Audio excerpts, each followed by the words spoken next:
So now my top 10 favorite films from 2014 is as follows. At number 10 we have The Imitation Game with my main man Benedict Cumberbatch. Listen, I just loved this movie, okay? I thought Benedict was so fantastic as Alan Turing. I thought Alan Turing's tale, the way it was told in this film, was so... it was just so resonating and magnetic, and I was charmed. I almost teared up. I was moved, and I was just fascinated by this film. I love this film. I gave this movie a 9 out of 10. It is so excellent.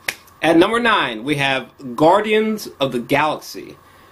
I mean, Zoe Saldana, Chris Pratt, we got Batista as Drax, Bradley Cooper voicing Rocket Raccoon, Groot, Vin Diesel. This movie was such a gem. It is another 9 out of 10 for me, but I love this. This is the first Marvel film that I've loved.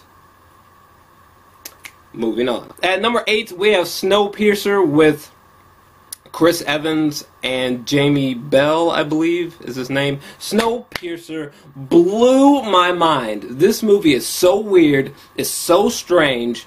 It is just a pure, utter mind fuck. And it's epic. And it's violently action-packed. And the CGI is incredible.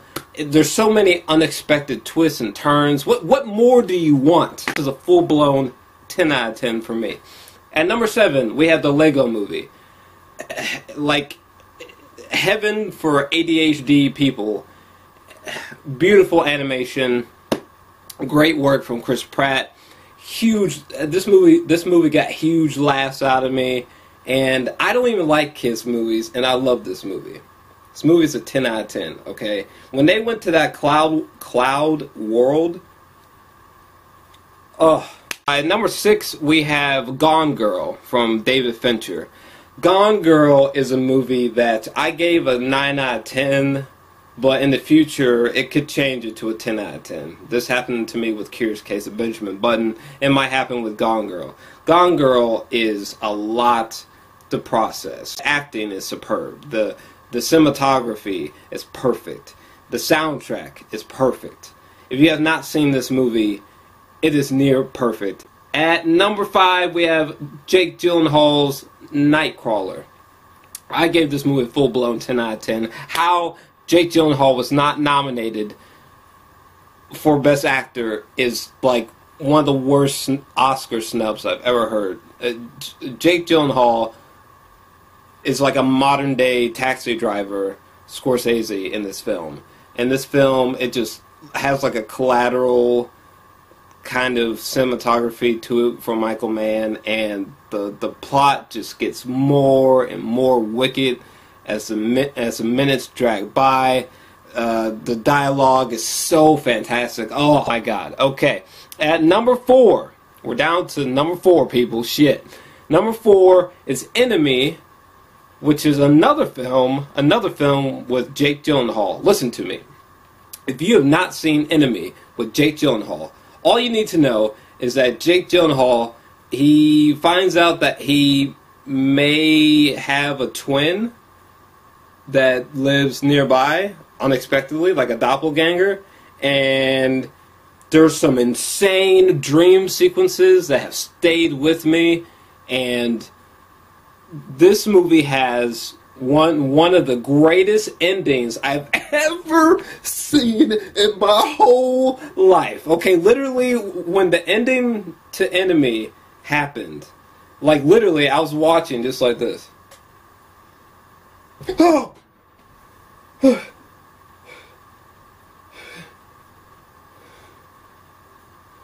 I just sat like that for like probably like 15 minutes after the movie was over with. This movie is one of the greatest mindfucks you will ever see.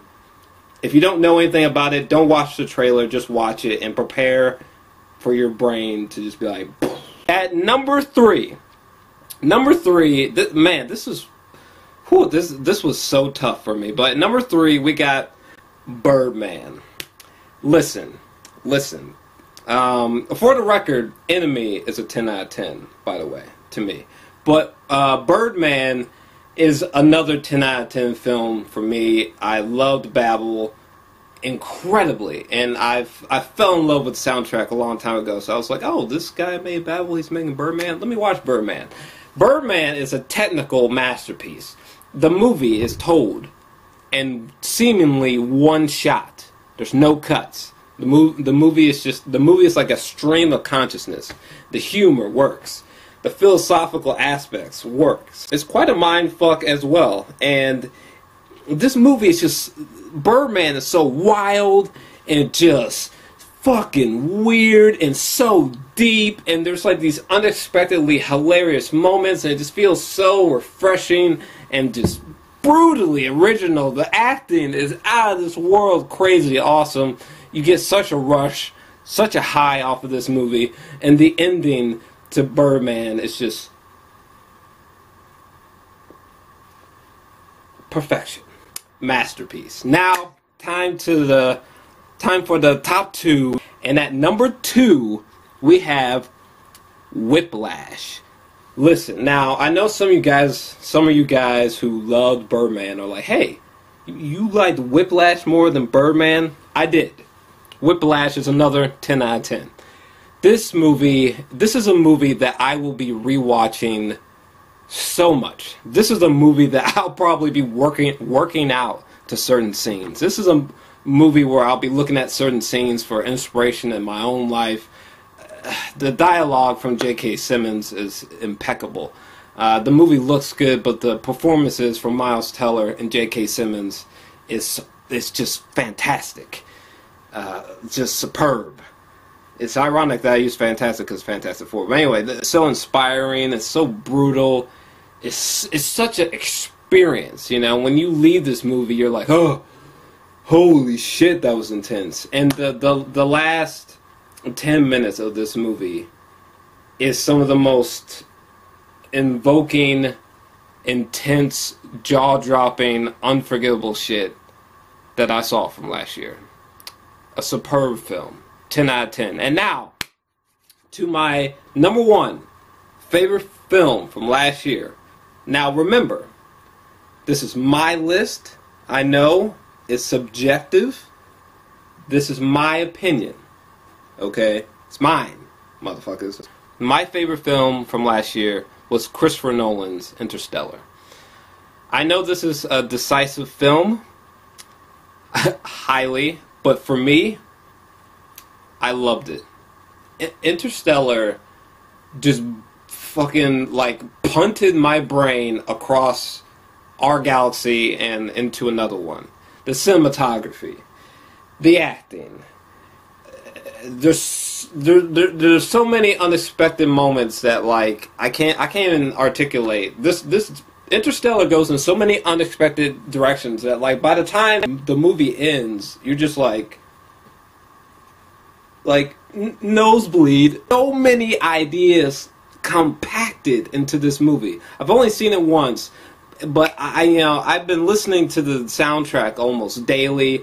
I think about it so often, and I just can't wait to. I'm gonna pre-order the Blu-ray, and it just, oh God, can't wait to rewatch it again and again to catch certain nuances that I missed the first time. And this movie is an experience. You are entering another galaxy through the lens of Christopher Nolan, and for me, that means a favorite film from 2014.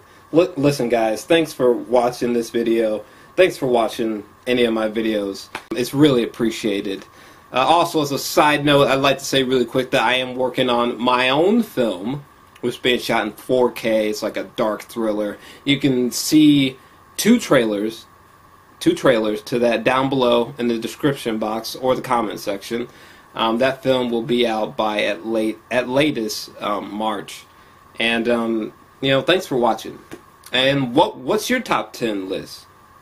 Let me know down below, and that's it, guys. Peace.